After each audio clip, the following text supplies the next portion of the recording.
যে যায় লঙ্কায় সেই হয় রাবণ। আমাদের কাছে এই সন্দেহ দিনকে দিন ঘনীভূত হচ্ছে।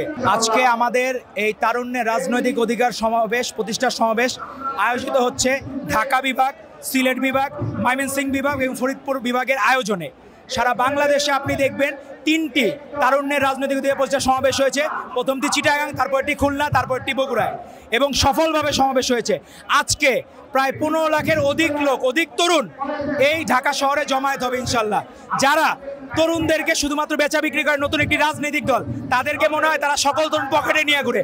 আজকে তাদেরকে বলবো, আপনারা স্বপ্নেও এত লোক দেখেন নাই যত লোক আজকে ঢাকায় ঐক্যবদ্ধ হচ্ছে।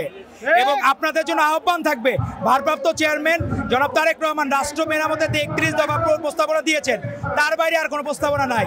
বাংলাদেশের সকল ভালোর প্রস্তাবনা উনি দিয়েছেন আজ থেকে 2.5 বছর আগে, যখন ফ্যাসিস্ট হাসিনা ছিল।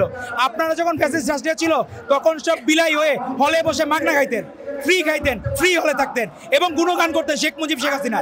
কিন্তু আমাদের নেতাকর্মী এক মুহূর্তের জন্য আপোষ করে নাই এবং কোনোদিন আপোষ করবে না ইনশাল্লাহ। কারণ আমরা আদর্শিক রাজনীতি করি।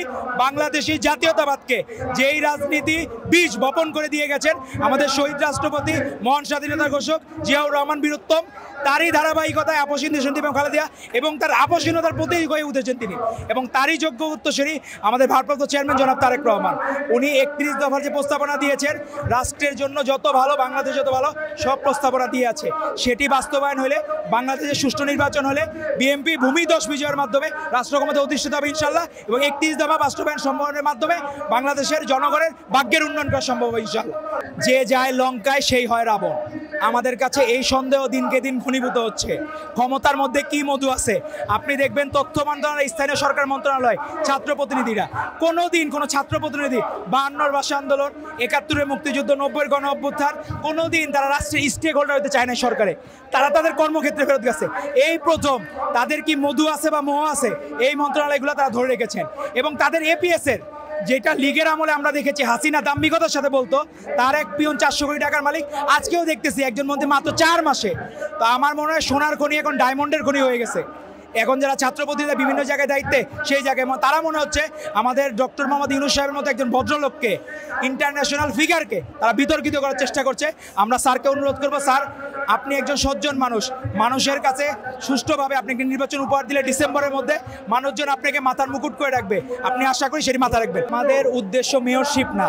ইঞ্জিনিয়ার ইশরাক হোসেন একদম স্পষ্টভাবে বলেছেন, মেয়র হওয়া আমার উদ্দেশ্য না। আমার উদ্দেশ্য হইল ছাত্র উপদেষ্টারা যারা করাপ্টেড, এদেরকে পদত্যাগ করতে হবে। একদম কথা একদম পরিষ্কার। উনি বলছেন যে মেয়র ফেয়ার কোনো বিষয় না, বিষয় হচ্ছে উপদেষ্টা পদত্যাগ করতে যারা করাপ্টেড মানুষকে রাখলে বাংলাদেশের মানুষ আর করাপশন দেখতে চায় না। তারা সুন্দর, সাম্য, মানবিক বাংলাদেশ দেখতে চায়। সেই স্বপ্ন বিফলে যাবে যদি এই ছাত্র উপদেষ্টারা যেভাবে তাদের বিভিন্ন খনি বা গুদামঘর খুলে নিয়ে বসছে অর্থ উপার্জনের, সেটা যদি বন্ধ না করে, তাহলে বাংলাদেশের মানুষ আর বিপদে পড়বে। এজন্যই সুষ্ঠু নির্বাচন দরকার, এই বিপদ থেকে উদ্ধার করার জন্য।